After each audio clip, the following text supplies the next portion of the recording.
Hello, welcome. Here I'm going to be talking about the permissions required to perform a mailbox migration on an M365 tenant, both source and target, and the new way that's required based on the deprecation that Microsoft have announced for the application impersonation.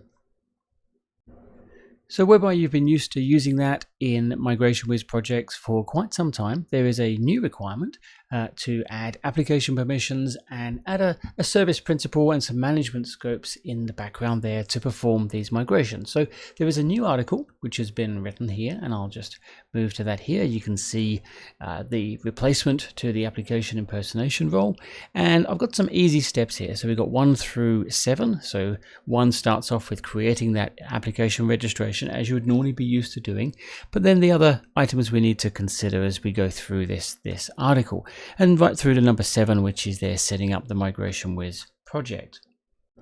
So we will be referring to this article very closely, and we'll go through each individual step here on these requirements, and I'm going to be doing it on a live tenant. So I'll show you exactly how we do that with the tenant itself and the PowerShell scripts that we run in item 6 here. So let's jump into this tenant and have a look and see that there's nothing created with the application registration already, and we'll go through and create it. So where we start and go about doing this is you've got the normal admin center for 365, as you can see here.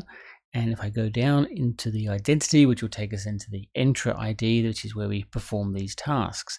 So we go into the applications here on the left-hand side, and we look at app registrations, and which we will hit the new registration here.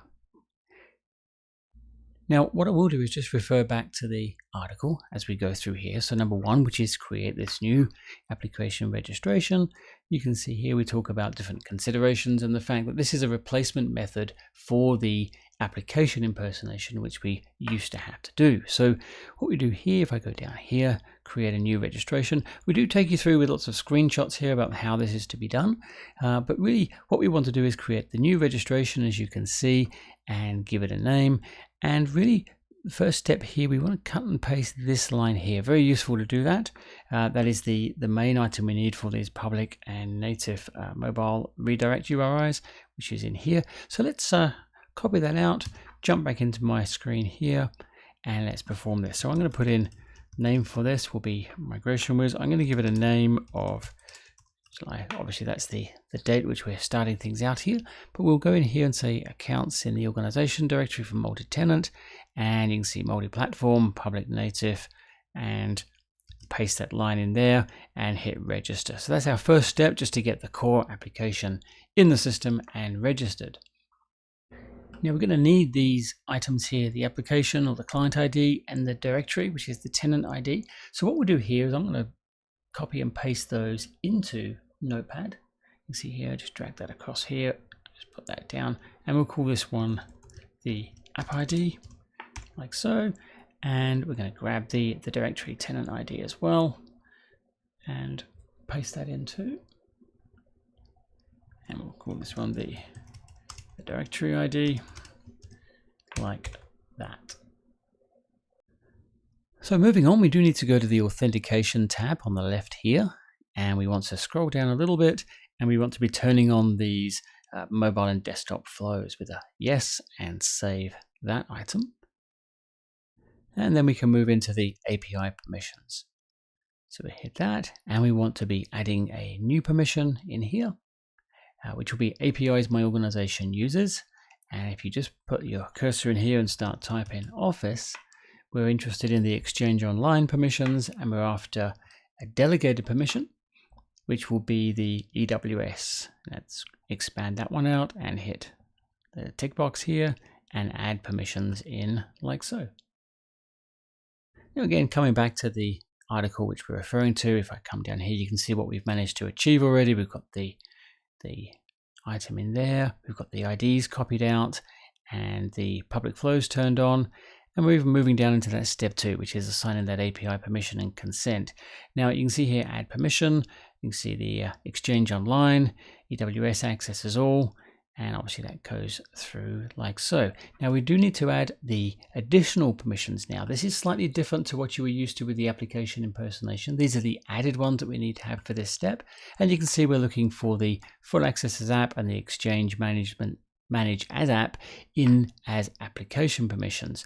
So let me just show you where you might find those and put those in now. So we'll jump back into our screen here and we hit add permission. And the same thing again, APIs my organization uses. We'll put in Office once again and hit Exchange Online. But this time we choose application permissions here, like that. And we want to be doing full access as app, and under Exchange, we'll do manage as app as well and add those permissions in. And you can see they sit down here as additional ones as well.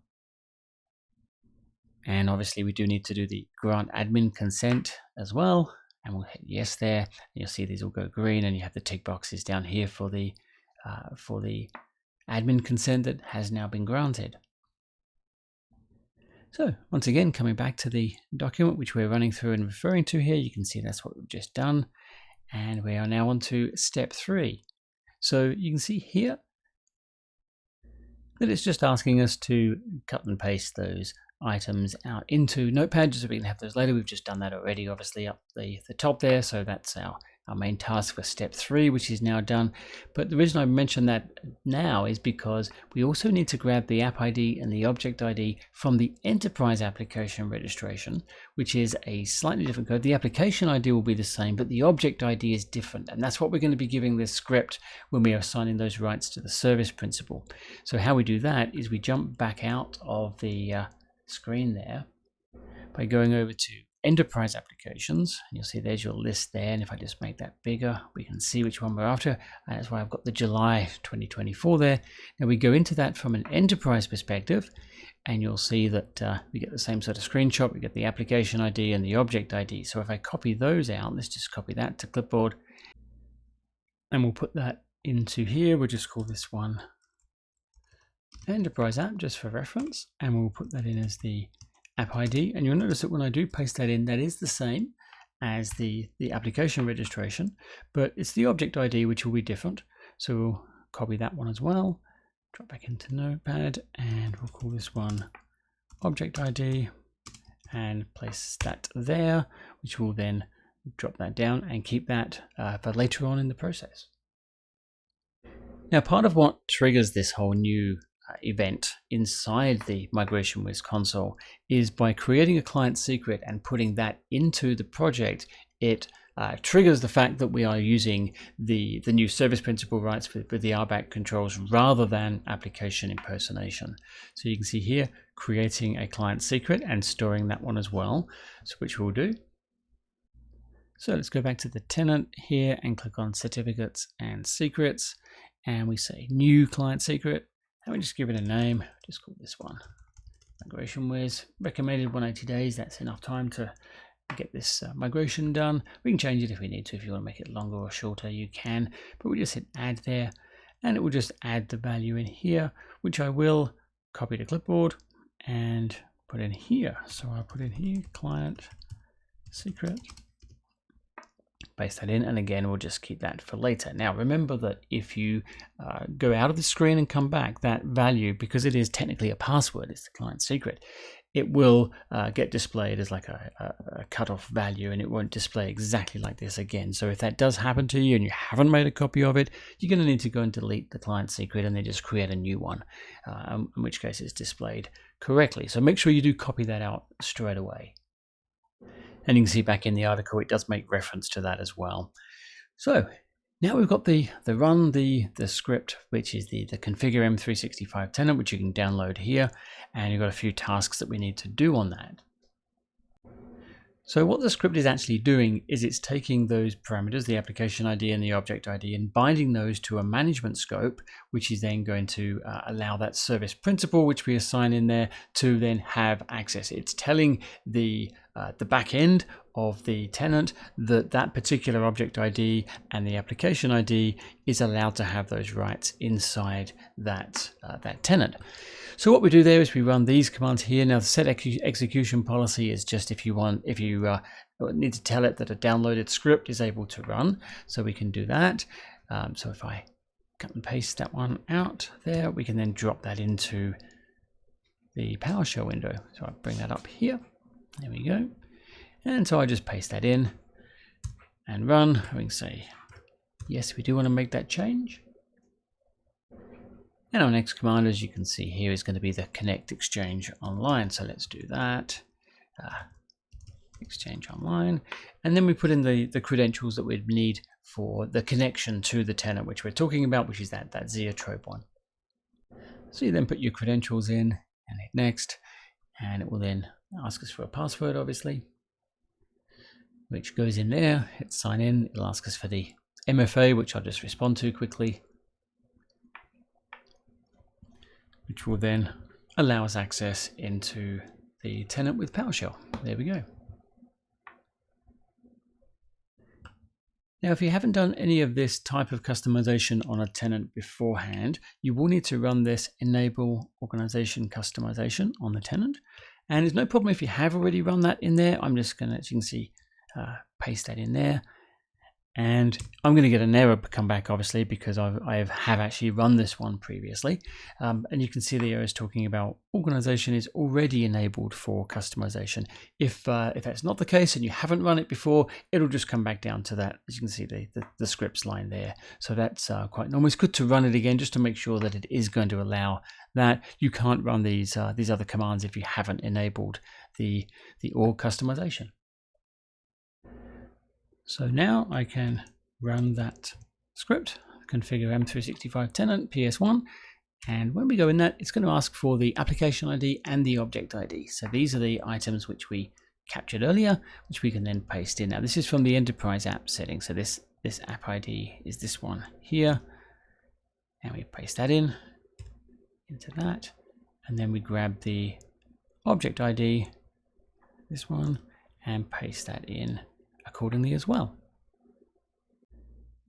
And when we enter that, that will then go through and create the management scope, and it will perform those tasks for us.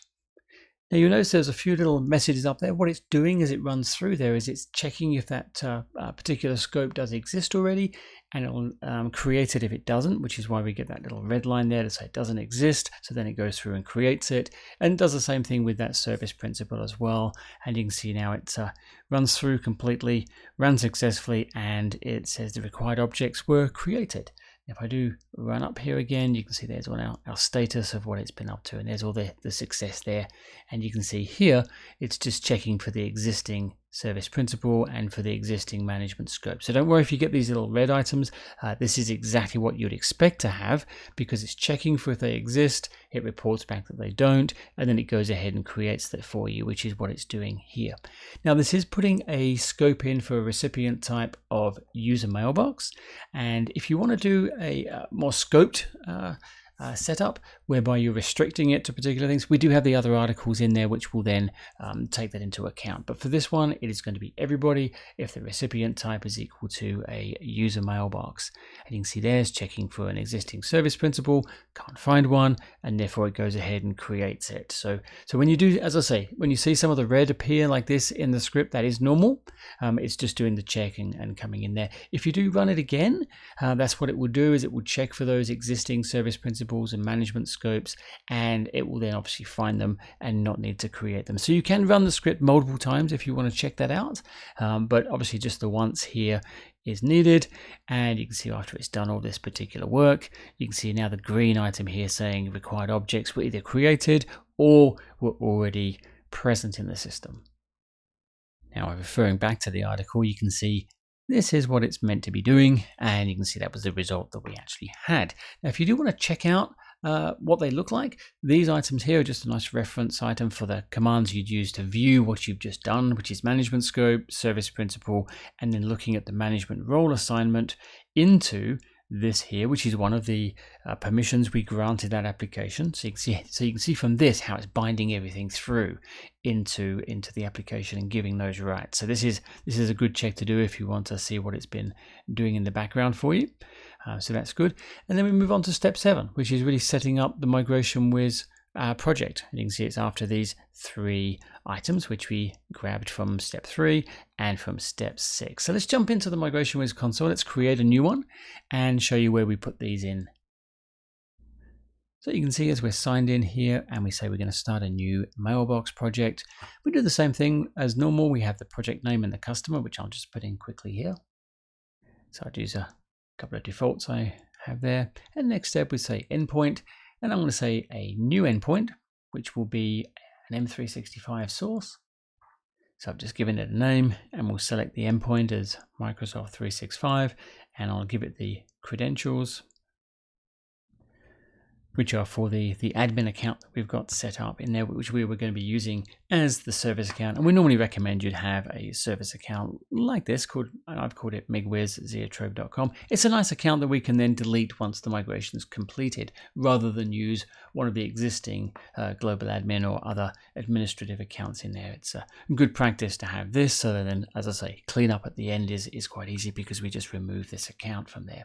But when we hit add, you can see we're now asking for these items. So go for that. So we're really after the application ID, the directory ID, and that client secret.